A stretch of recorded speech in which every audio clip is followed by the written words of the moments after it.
Hey, Matt Heisler, Vanderbilt Properties, Inside Real Estate here. And today we're going to jump in and talk about whether or not you can buy a house with Bitcoin.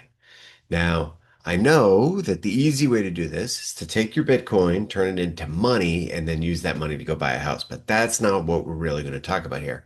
We're going to talk about whether or not you can actually use Bitcoin to buy a house.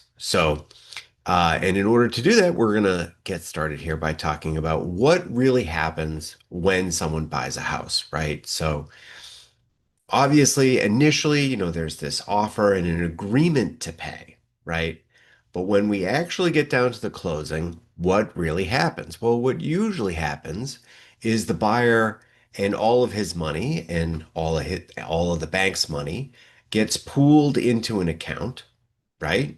And the seller signs a deed, signing the property over, and then an attorney in Massachusetts or a title company in lots of other states, they make sure that the exchange is done. So the attorney's job in Massachusetts is basically third-party verification. His job is to make sure that all the money is there and to make sure that there is actually a house that had been agreed to as part of the offer and it gets exchanged.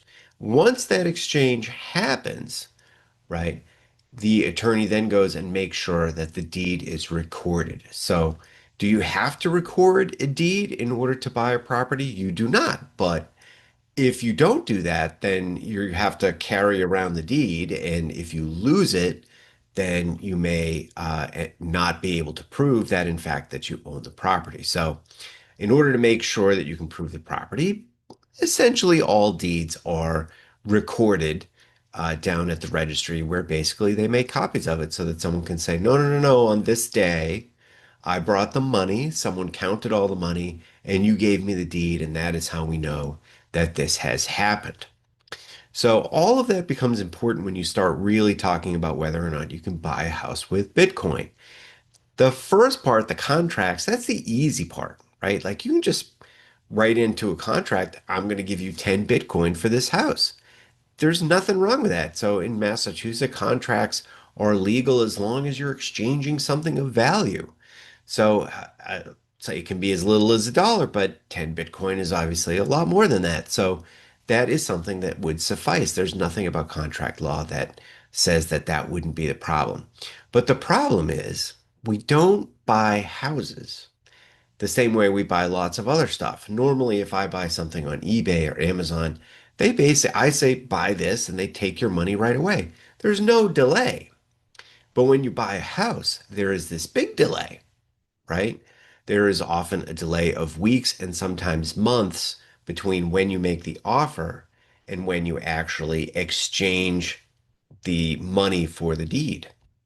And this is for a whole bunch of reasons, but at the end of the day, this gap presents a big problem with something that jumps around in value as much as Bitcoin or any other cryptocurrency, right? So, like, how do you really solve that problem? And there's no good way, right? Like, if you put the Bitcoin in escrow, well, that doesn't really help. It's still going to change value, right? So, if you tried to put together this kind of contract and you can't get it to execute immediately, which in Massachusetts you cannot, I don't think that that would be possible. There's going to be this delay between when the contract is signed and when you can actually do the closing. And so you would need, I think, a very specific um, risk mitigation system in order to handle any large fluctuation in Bitcoin. That is how you would have to try and do it. If you didn't do that, then either the buyer or the seller could really end up on the short end of the stick. And listen, if people want to take that kind of risk when they sell their house, then I guess that you could. So, but what you probably can't do is some sort of store of value. You can't figure out some way that whatever the crypto is worth on the day that you do the contract is the same as when you do the deal. There's not a lot of good way to do that. So you need to figure out if everyone's just going to have uncapped risk or if you're going to find some way in the contract to minimize or capture that risk or give people outs or something else.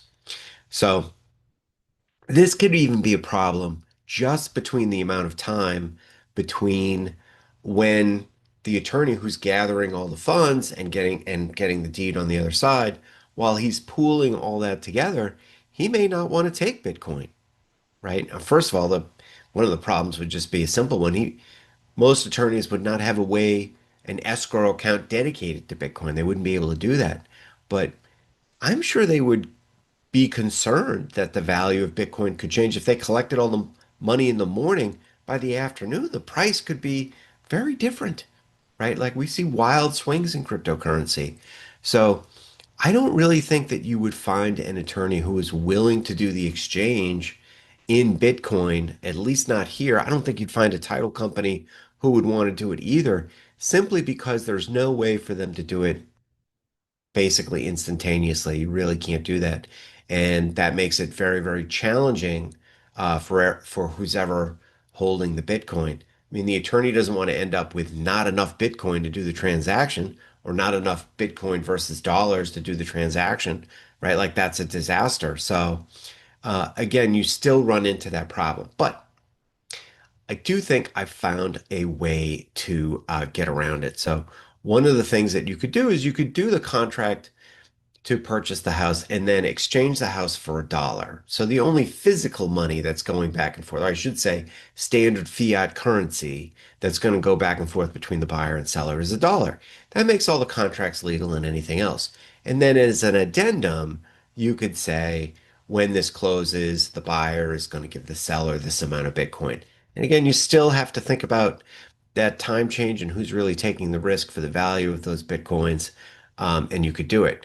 The bigger risk, though, is that you still end up in a situation where, it's hard to do the switch. You're kind of like Indiana Jones when he, pulls a pile of sand off the thing and he tries to swap the other sand there. I mean, the problem is once you get outside the system where your third party, your attorney as the third party verifier, he's only making sure that the dollar goes from one account to another, right? So that's pretty easy for him to do, but the Bitcoin is happening outside of that process, outside of his control. There is no third-party verification. So what if the deed gets to you and it's already been recorded, but the Bitcoin, hasn't gone through yet? I mean, that's a problem, right? It's a problem for the person who gave you the deed. What if the person wants to hold on to the deed until you give them the Bitcoin and then they decide not to give you the deed? That's a problem too. So you can do it, but I'm not sure you can do it in such a way that you would have to do it with someone that you really, really trust. And honestly, at this point, if you're thinking, well, this seems like a lot of work, I should just change my Bitcoin into cash, I would agree with you. I think it's way too much work and there's a lot of risk that would need to be hammered out in order for me to be comfortable with this kind of transaction. So the last thing that you do need to worry about is even if you did something like this, it wouldn't absolve you from the tax laws. So whenever a house exchanges hands, there are taxes that need to be paid, and the IRS needs to know about these transactions, and we need to establish value for when the next person sells the house, et cetera, et cetera, et cetera. None of that goes away. I mean, certainly if you were buying the house, you wouldn't want to, for $1, you wouldn't want to be charged for all the cap gains later when you sold it, right? Like that's not what you would want to do. You would want the gains not to be based on $1. You would want the gains to be based on whatever got exchanged in Bitcoin. And so you would need to talk to someone about making sure that that all got established as far as, and you had paperwork to prove it to the IRS or the regulatory authorities for whom you owed taxes to. So I would be very careful to make sure that all of those I's got dotted and those T's got crossed. But again, this is something that you can do. So we do see transactions between families, and for other reasons, we do see them for $1. And obviously, there are processes in place to handle the tax implications there. So not super worried about that, but I do think you have to worry about how do you do that exchange? How do you hand over that deed and the money at the same time? I think it's pretty tricky. So probably not something that I would do. It seems like it's a lot of work.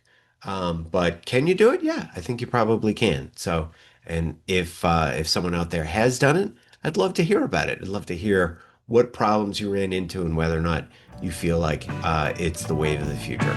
That's it for now. I will see you later on Inside Real Estate.